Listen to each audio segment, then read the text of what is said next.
Alors bonjour à tous et bienvenue dans cette nouvelle vidéo. Donc aujourd'hui nous allons parler de la difficulté du surdoué à choisir, à faire des choix. Il va même être étonné en réalité des choix qu'on lui demande de faire parce que pour lui c'est pas du tout naturel et beaucoup de personnes vont lui dire alors tu préfères les maths ou le français? Tu es plutôt littéraire ou pas? Et il va se dire mais je dois choisir. Tu es plutôt manuel ou intellectuel? Il faut choisir. Souvent le zèbre aura envie de dire mais moi je suis les deux. Ou en fait ce qu'il va faire c'est qu'il va hypothéquer une partie de son potentiel, une partie de ses résultats en se disant ok je préfère quand même plutôt ceci, par exemple pour l'instant je pourrais préférer les maths au français ou à l'inverse je suis plutôt littéraire. Donc du coup il va choisir et donc en réalité il ne va plus développer une autre partie de son potentiel. Alors qu'en réalité lui au fond il aimait bien tout. Il a peut-être une petite préférence ou une petite préférence maintenant, ça veut pas dire que ça va pas changer dans le temps. Et c'est ça qui est compliqué pour un zèbre, c'est quand on lui demande à l'école de choisir une option, de choisir une langue, de choisir tel ou tel amis même. Donc ça veut dire que parfois des amis vont se disputer et lui il aime bien tout le monde et le problème c'est qu'on va lui demander mais t'es plutôt avec moi ou contre moi, donc t'es plutôt avec lui ou contre lui. Donc autrement dit il y a des rivalités qui vont se créer, des groupes qui vont se créer et lui il n'aura pas envie de choisir des groupes différents parce que en réalité il aime bien les deux et aussi parce que lui il est multiple justement. C'est le fait d'être multipotentiel qui fait qu'on peut se connecter à beaucoup de choses, donc beaucoup de sujets d'études et beaucoup aussi de personnes différentes. Et donc du coup quand une personne va exposer une idée et une autre une contre-idée, on peut être d'accord avec les deux. Et le truc c'est que les autres vont se dire mais c'est bizarre d'être d'accord avec les deux alors que ce sont des idées inverses, opposées pour eux, mais le surdoué lui va trouver qu'au contraire c'est plutôt quelque chose qui pourrait tout à fait défendable et que ce n'est juste que deux points de vue différents où la personne se positionne différemment, mais ça veut pas dire que l'un a raison et l'autre a tort.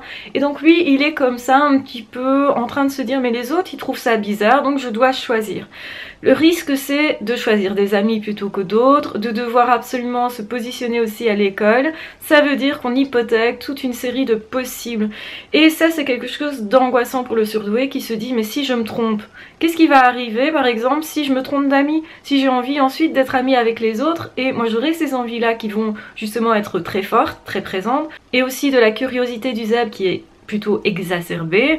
Donc il y a une curiosité intellectuelle mais pas que, une curiosité aussi de cœur, faut-il le rappeler, une curiosité aussi de corps plus tard quand la sexualité va intervenir, bien qu'elle intervient déjà enfant dans les caresses, les câlins etc que les enfants peuvent se faire, même si c'est encore un tabou de nos sociétés, le corps va réagir, va agir aussi, va nous pousser du coup à choisir parfois, et donc le surdoué va être mal à l'aise par rapport à ça. Quand on va lui dire par exemple une petite amie mais je peux pas en avoir deux ou trois, je suis obligée de choisir, comment ça, des relations je suis obligée de choisir, un boulot je suis obligée de choisir, je peux pas avoir deux ou trois boulots différents, un livre je suis obligée de plutôt choisir ce livre là ou ce livre là, un cadeau je suis obligée de choisir. Donc dans plein de situations surdoué il se retrouve comme ça face à le fait d'être obligé quelque part par les autres de faire des choix. En tout cas c'est ce qu'on lui demande et lui intérieurement il sent autre chose. Donc déjà à ce moment-là il nie en fait ce qu'il ressent pour se conformer à la société, se conformer à la personne qu'il a en face de lui, pour justement, si vous voulez, essayer de rentrer dans des clous, essayer de faire plaisir aux autres, essayer aussi d'être un peu comme tout le monde, de pas paraître bizarre, différent, etc. Il sait qu'il est bizarre, il sait qu'il est différent, il le sent, il sent que lui, il aurait envie de faire plus de choix que ça, parce que c'est vrai que il a plus de possibles. Et souvent il ne comprend pas que c'est parce que lui, il est différent des autres, dans le sens où il a plus de possibles, c'est pas moins, c'est plus. Plus de possible veut dire qu'il peut comprendre plus de monde, se connecter à plus de personnes, trouver en fait dans chaque personne quelque chose de beau.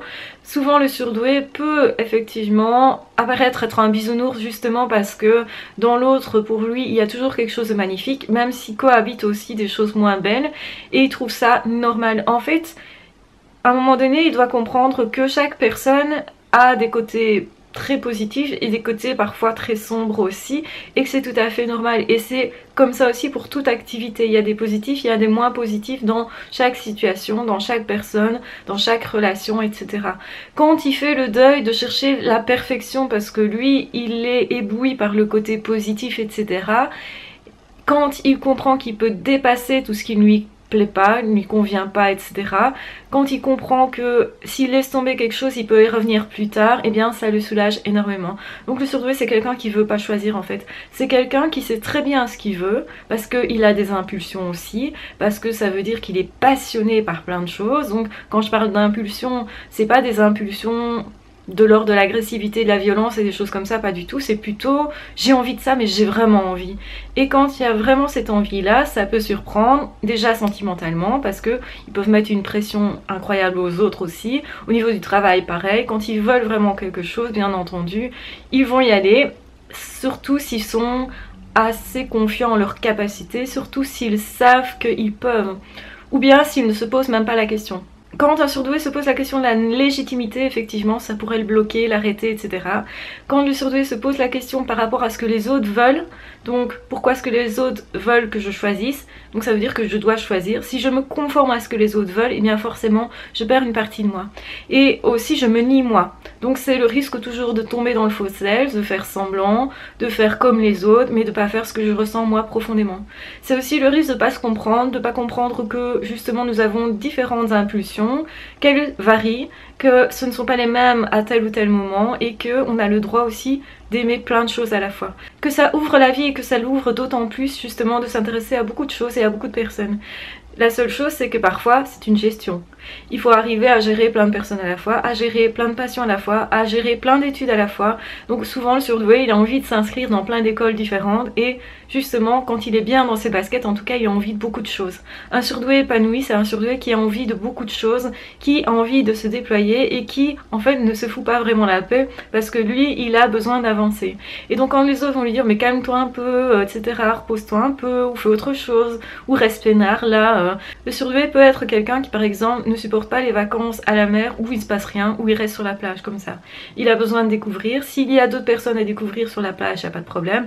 S'il y a des activités sur la plage, il n'y a pas de problème. Donc c'est pas la plage en tant que telle parce qu'il adore la nature, il adore l'eau, il adore être en contact justement avec l'essentiel, mais il se lasse aussi vite dans le sens où il a besoin de découvrir continuellement.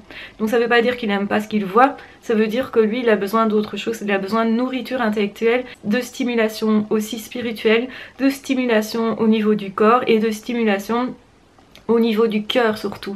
Et donc c'est la plus grosse part, c'est le cœur en réalité, même si certains surdoués sont pas à l'aise avec ça, c'est souvent la partie de vous avec laquelle vous êtes le moins à l'aise qui a le plus besoin d'attention et d'amour. Donc pensez-y s'il y a vraiment des sujets qui vous énervent, qui vous ennuient, des zones dans votre vie que vous n'osez pas trop aborder, et bien sachez que c'est là justement qu'il y a un blocage et que c'est justement là qu'il faudrait débloquer les choses pour être plus épanoui. Je sais que ce que je dis ne va pas plaire à tout le monde, mais quelque part effectivement choisir c'est aussi choisir soi par rapport à l'autre, et ça c'est quelque chose que le surdoué a vraiment du mal à faire.